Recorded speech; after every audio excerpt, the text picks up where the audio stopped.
Now, how about them damn Celtics? We are back with another episode of How About Them Celtics. Sam and I are here recording Wednesday, April 9th. Happy birthday, Henry. So I'm recording this since I did it for Grace. Had to do it here. And the Celtics just lost to the Orlando Magic. Well, the corpse of the Celtics, whatever you want to call it.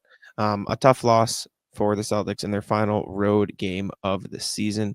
The final score of the contest, 96-76. A true ugly offensive showing, really, from both teams. The Magic didn't play particularly well from on offense either. They only made 8 or I think 5 more shots than the Celtics did, but they made 9 more threes.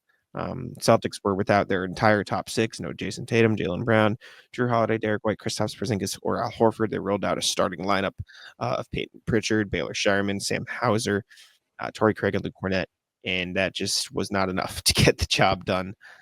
Tough one, a weird one to have to break down because this game didn't really matter for the Celtics. But yeah, it didn't matter. They treated it like it didn't matter. The guys that played hard. Make no mistake. That's not what I'm talking about. But just a game where you're without the top 6 is only going to be anything worth talking about if you win. If you lose, it's what's expected. If you win, we're all like, oh my gosh, like the Celtics bench. Watch out for the Celtics bench beating a Magic team that's like actively trying to win. What are you going to do? I mean, if you really want to get into like the nitty-gritty of this, there are parts of this that were a little disappointing. Pritchard, not the greatest Pritchard game we've ever seen. Looked a little uncomfortable being the focal point. Granted, he ended up with 15 and 10, which are good numbers, but he wasn't efficient from 3. And he, along with a lot of guys in this lineup, as they shot 7 of 40 from 3 in this game. Missoula ball doesn't really work without the guys. It's still, you need the guys to do that. But he looked like a guy that had gotten in really early in the morning from New York after playing in an overtime game that Pritchard played a lot of minutes in. And he was short on a lot of threes. Just looked like he might have been a little tired today, and it happens. Yeah, I mean, when you have a game with no starters or Al and Hauser and Pritchard combined to shoot 3 of 15 from 3, and Showerman's also 1 of 7, you're probably not going to win that basketball game. Those are the guys you need to make shots if you want to win that type of game. And those guys did not make shots. And so it's tough. And it is what it is. Pritchard was fine. I think, like you said, he was a little tired. There were a couple uncharacteristic turnovers. There were a couple passes that, missed the mark. The lob to Walsh, notably, you could see he was frustrated with because it was just like a little hot. There was just a little small things. Hauser was fine, but he wasn't hitting his shots either. Just a tough game, man. And these happen, and it's a back-to-back, and they played overtime, like you said, in New York last night. Then they flew all the way down to Orlando, and then they had to play again tonight at a 7:00 tip against the Magic team who rolled out everyone they could, right? Paolo had 15, Franz had 23, Cole Anthony had 18 off the bench. They had their starters. Like, it was a real game for them, and they clinched the 7th seed with a win in this game. And so when you have that sort of dichotomy, that sort of difference between the two teams, and you get what you saw in this one. Luke Kornet got no rebounds in this game. He had 3 rebounds. I'm just sitting here like the only thing I really had to root for in this game was the prize picks that we did, which, to the surprise of many, did not win. We missed on Sam Hauser threes by 1 and Luke Kornet rebounds by 3. Aside from that, we got everything we needed. Really strange, fun Luke game because Luke got to go into the bag a little bit, and you saw him do like the lefty push shot from the free throw line instead of just taking a regular jumper, which he could have easily done, or hitting a fadeaway in the post, which he never attempts. It was kind of cool.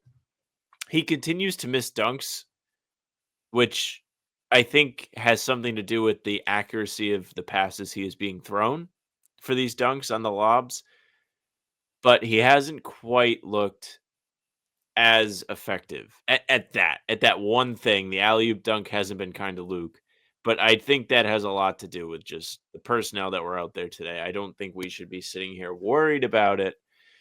It's just a silly trend that's kind of poked its head out over the last, I don't know, since the month started, maybe. just getting put in weirder situations to try and finish lobs like he's Rob Williams, but he's not, so he can't do it. Sure, it was fine. I mean, good scoring output from him as a starter. Luke spent a lot of time in this game standing still with the ball in his hands at the top of the key, because nobody could get open on offense, because there was no spacing, there was no cohesion, no one knew what the hell was happening, and so you just had Luke Kornet stand with the ball for 15 seconds of the possession, and that's what happens when you have 10 guys who never play with each other. I did like some of the screening that they did. You could tell that Pritchard and Hauser were trying to screen for each other. They were trying to use the fact that they are good 3-point shooters to cut to the rim and get buckets in there. Scheierman did the same. They ran a lot of screens where they just immediately ducked into the paint right afterwards.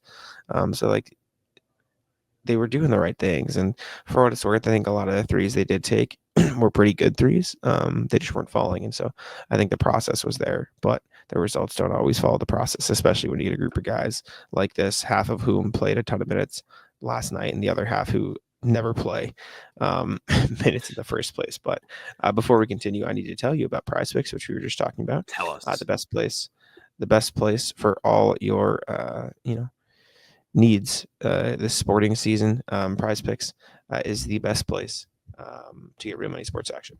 Over 10 million members, billions of dollars in award winnings. It's made daily fantasy sports accessible to all. You just pick more or less, and at least 2 players for a shot to win up to $1,000 extra cash. Springtime is here. Baseball season's here. You can go with strikeouts, RBIs, first inning runs, anything like that. You can also mix and match player projections from different sports. So if you want to go with some RBIs and strikeouts, combine it with a dunk and block shots for basketball, you can do that. Hockey, esports, whatever you want to combine, you can make sure to do it. Download the app today and use code CLNS to get $50 instantly after you play your first $5 lineup. Again, download the app today and use code CLNS to get $50 instantly after you play your first $5 lineup. PrizePicks, run your game. I mean, I thought they did what they could to get solid looks. They were running a lot of pick and roll. There were a lot of double screens off the ball. There were a lot of guards screening for other guards. There were a lot of, obviously, they went to double big lineups in the second half, and that worked for a little bit when they were starting them out to come back. And then the Magic reacted, and it didn't work as well anymore. So they did what they could to try to keep themselves in this game. Baylor and Pritchard both played 25 minutes. Hauser only played 25. But I think that's just because he wasn't playing in the end of the game anyway. So the shots didn't fall, and sometimes that's kind of what matters the most. Yeah, this was it's what I said earlier. It's it was a Missoula ball game where they were able to create shots. It's just they didn't have the guys to make the shots today. Even some of the normal guys that you expect to make shots, we went through and said Pritchard's 1 of 7, Hauser 2 of 8, Scheierman 1 of 7. Those are all guys, if they have an open 3, I think we're all nodding our heads. We're like, yeah, that's a good shot. We're fine with that. And they created a good amount of them. It's just, it was apparent from a very early stage in this game that it was not going to be their night. Once they hit 23 points and then stayed at 23 points for the better part of, 8 minutes or however long it took them to break duck, you knew what you're in for. I'll tell you what about this game. And this may make our conversation a little easier here. Man, are we all thankful for the regular team. This reminds you of how thankful you should be for what you have every single game, because there are teams that have to watch lineups like this to some degree. They're not quite this discombobulated, but I would say a team like Utah, a team like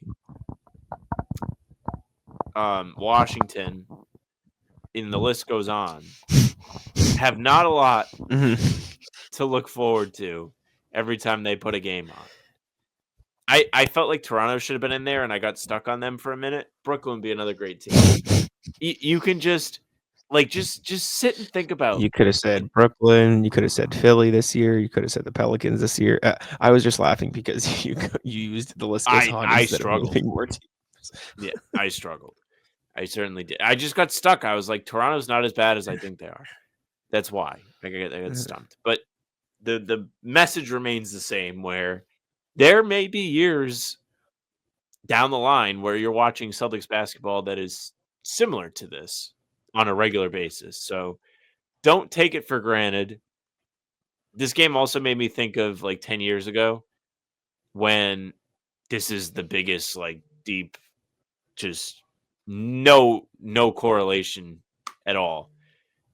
10 years ago when the Celtics were pushing to be the 7th seed in 2015 when they traded for Isaiah halfway through the season, and they had a game at the Garden against the Cavs around this time, and, like, nobody played for the Cavs, and the Celtics won by 40, and I was just like, well, LeBron can't be a 40-point difference, can he?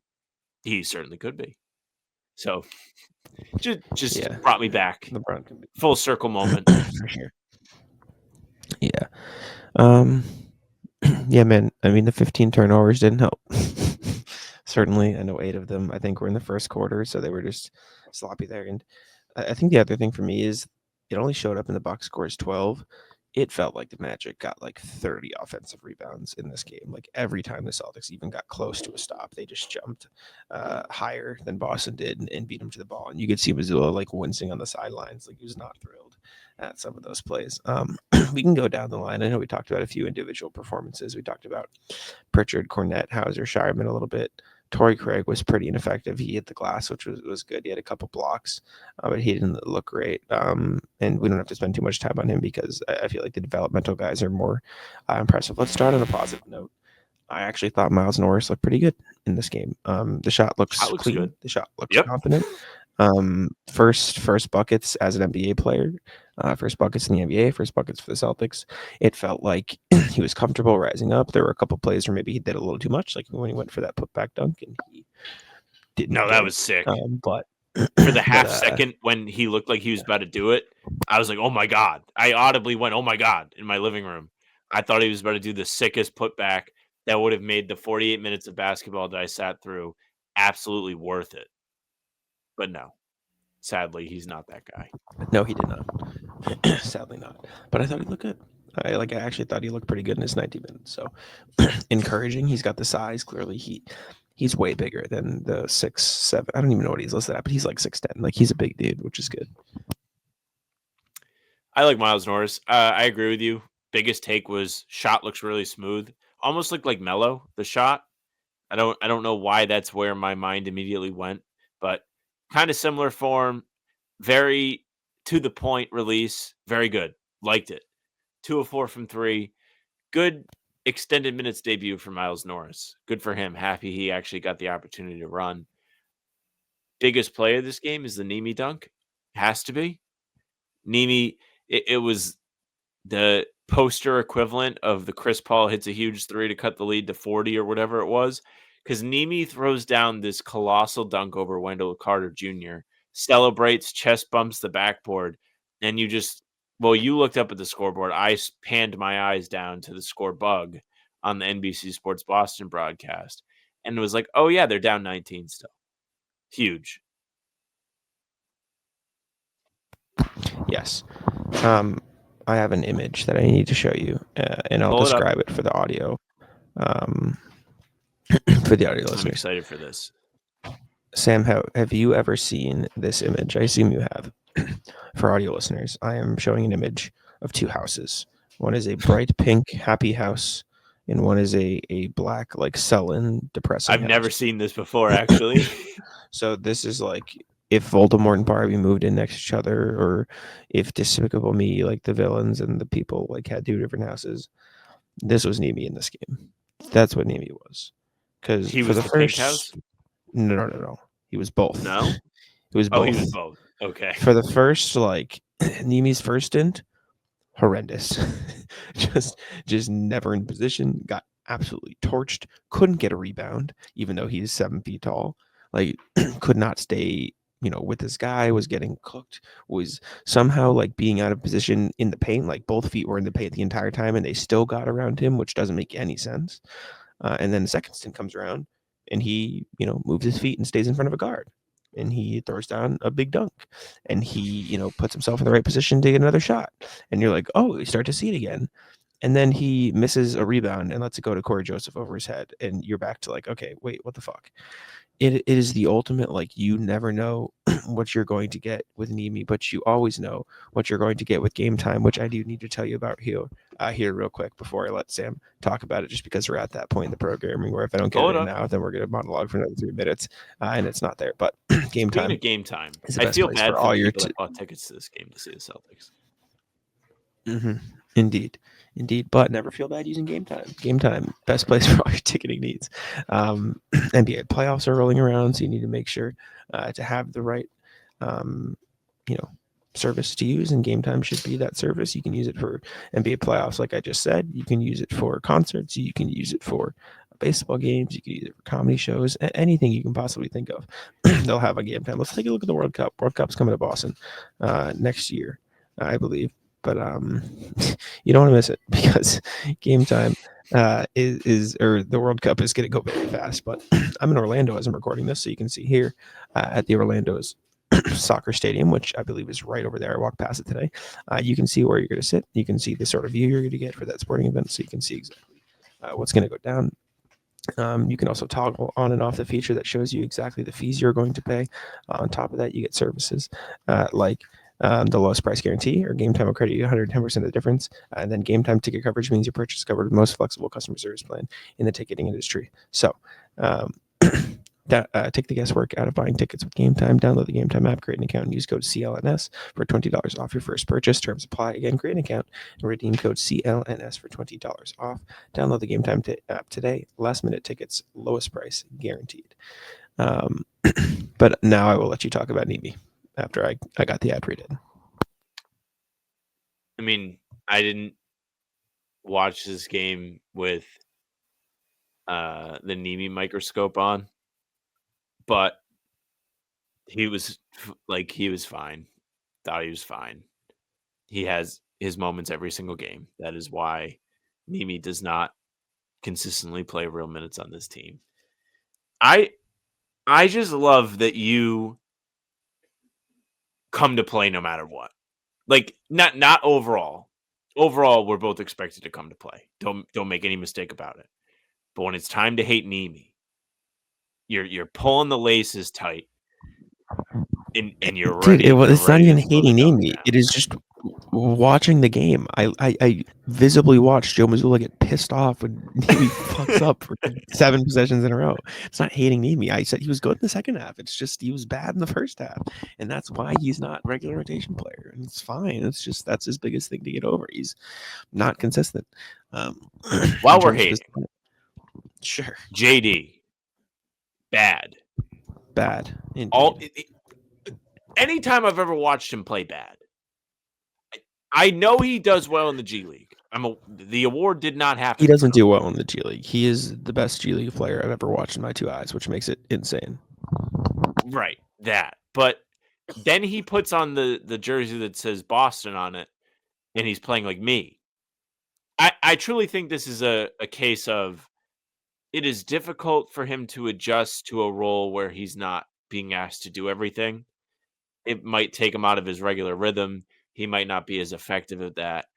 And I don't really even know if I'm trying to hate, but I just don't know if there's a real avenue for him to be effective with the Celtics if that's the sort of ball he has to play. Because I don't see an opening where it's going to be like, go ahead, JD, handle the ball. He didn't really do anything that impressive in this game. He was 0 of 6 from the field, which you can only really take so far, but some of the misses were awful. He didn't really create much as the ball handler, and did not look like somebody you could have told me that won the G League MVP. It's funny because like a lot of the shots he took and missed in this game were the exact shots he like never misses in the G League. So I don't know if it's just like he has a case of the NBA yips. I don't know if he is very just not ready for it. It's just tough, man. But he was not very good in this game. Drew Peterson I actually thought was all right. He was 1 of 4, but he looked confident. His defense actually is what stood out to me the most. He was staying in front of guys pretty well. He got a couple strip steals, as did Baylor Scheierman. So I think if there's anything maybe you take away, it's that their defense was solid in those spots. Jordan Walsh is like has fallen out of the picture completely. He's dead and it feels buried. like, which is unfortunate. I don't know what's happening. He's not great. There was one play in particular that stood out because it was in the corner where we were sitting, and the whole offense happened. He got the ball with space and he didn't shoot it, and you could see Joe was like not pleased. And then the possession ended in like a turnover or a missed shot or a terrible forced shot, and it was just like it's those little moments that build up. And Jordan Walsh has not been able to deliver in them. He just isn't in a position here where he's being set up to succeed, and he also is not ready when his number's called. So I'm not sure that we have a Jordan Walsh future here either, because Baylor Scheierman has just kind of come in and like taken that one slot for one wing to play occasional rotation minutes. And it has been Baylor. It's always been Baylor this year, or for the second half of this year, I should say.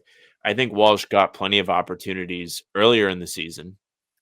He never quite had a game where you came away from it being like, holy shit, that guy was on fire, or he was doing things aside from scoring the basketball that just made you like pump your fist.